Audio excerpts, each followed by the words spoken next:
Hey Kev, it's Tuesday. So I didn't have a chance to make a new video today, but one of the things that I'm working on right now is a little uh, game that I'm trying out with some of my friends based on the NBA playoffs. So I thought in that spirit that I would show you a video that I made a couple years ago about the NBA playoffs.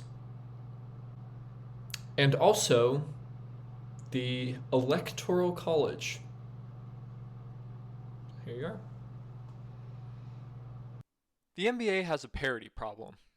There are only a handful of teams each year that have a legitimate shot at winning the championship, and each year there are several teams that have no more than a puncher's chance of winning half their games.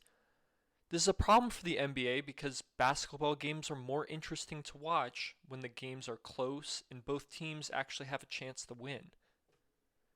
The US presidential election system has a democracy problem. A handful of swing states are given a huge amount of attention by the media and candidates alike, while states that are less divided, are largely ignored. This is a problem because it decreases the odds that a candidate who would be most representative of the American people will win the election. I think with a few simple adjustments focused around variability, the NBA could have more competitive, exciting games, and the United States could have more fair, representative elections. So here's what you do.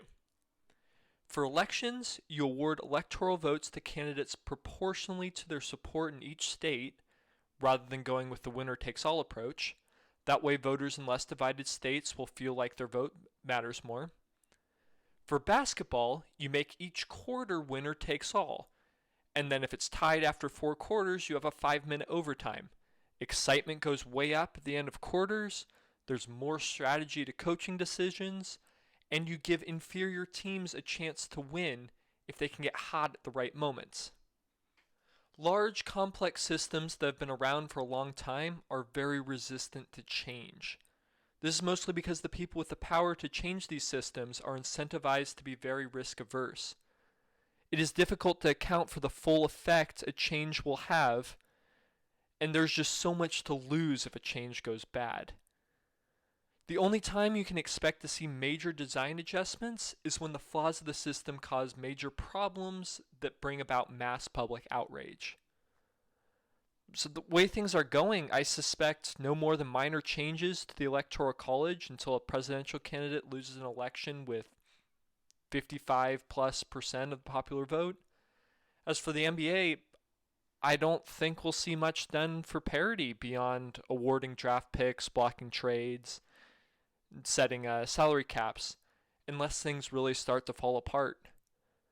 The flaws of these systems are not missed because of a lack of foresight. They are ignored because of a lack of courage.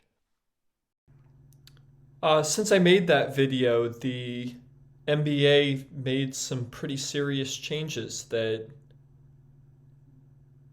actually did a lot to help create more parity.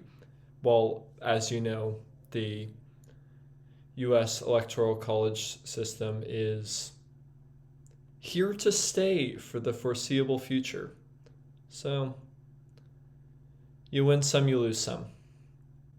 Hopefully, you got something interesting about that. Otherwise, well, I'll see you on Friday.